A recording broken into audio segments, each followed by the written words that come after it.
MD সুরাজ, উত্তর 24 পরগনা। তারপরে বরণ করে নেব এমডি সুরাজ, উত্তর 24 পরগনা। ওনাকে বরণ করেন মুস্তাফিজ মিস্ত্রি। মুস্তাফিজ চলে এসো।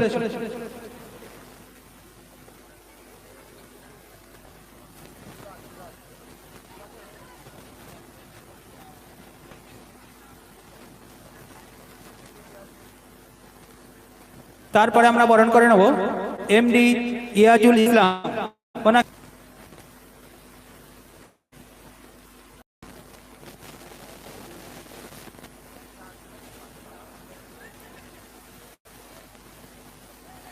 তারপরে আমরা বরণ করে নেব আমাদের এই অনুষ্ঠানের সঙ্গে যিনি হাসি খুশি সবাইকে রাখেন, আমাদের সবার প্রিয় আফজালকে বরণ করে নেবেন। আমাদের অনুষ্ঠানের অন্যতম সদস্য শাকির মোল্লা। শাকিরুল মঞ্চে চলে এসো।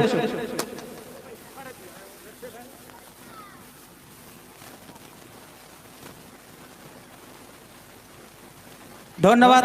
সবাই একটু বাচ্চাদের তালি দাও আফজালদার জন্য। আফজালদার ডায়লগ একটু পরে শুনতে পারবেন।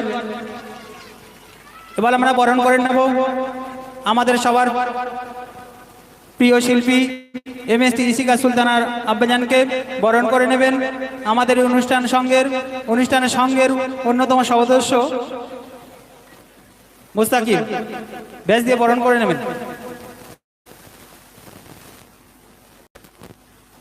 ধন্যবাদ জানাই সকল সদস্য ও আমাদের অনুষ্ঠানের সমস্ত বন্ধুকে আমাদের এই সঙ্গের ও আমাদের মঞ্চে আসার জন্য।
এখন আমাদের মূল অনুষ্ঠান শুরু হচ্ছে। বাচ্চারা সবাই ধৈর্য ধরে চুপচাপ বসো, আমাদের অনুষ্ঠান এখনই শুরু হচ্ছে। এখন সর্বপ্রথম আমরা যাদের গজল শোনার জন্য অধীর আগ্রহী বসে আছি, আমাদের সবার প্রিয় শিল্পী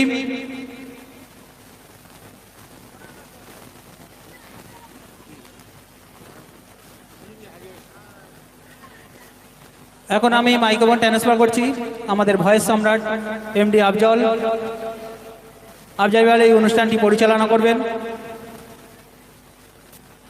এতক্ষণ আমাদের হারুন ভাই এমডি হারুন সর্দার এতক্ষণ আমাদের সাথে সময় দেওয়ার জন্য, এত সুন্দর করে পরিচালনা করার জন্য অসংখ্য অসংখ্য ধন্যবাদ। So thank you very much. এখন যে শিল্পী নয়, অ্যাকচুয়ালি हर एक कहानी की पीछे एक राज है। প্রত্যেক কাহিনীর পিছে একটা রহস্য থাকে। আর যেটা এই যে সিনেমাগুলো আমরা দেখি, ওর পরিচালককে কেউ চেনে না, শুধু জাস্ট নায়িকাকে চেনে সবাই। যারা পর্দার সামনে থাকে তাদেরকে সবাই চেনে, আর যারা পর্দার আড়ালে থাকে তাদের কেউ চেনে না। তো আজকে এখন যার হাতে আমি মাইক্রোফোন দেব, তিনি আসলে কবি হিসেবে পরিচিত, সাথেও গাইতে পারে। এখন কবি হোক অ্যানাউন্সার হোক, কত অ্যানাউন্সমেন্ট করতে করতে অ্যানাউন্সারের বাজার আর চলছে না বলে এখন শিল্পীর খাতায় নাম দিয়েছে। ঠিক কবিরা দেখছে আমরা শুধু লিখেই যাচ্ছি, আমরা পর্দার সামনে যেতে পারছি না। প্রত্যেকের আশা থাকে যে দর্শকের সামনে একটু গাইবো। তো সেই আমাদের কবি ও শিল্পী নাগবানিগার ফানকার এমডি রিয়াজুল ইসলাম।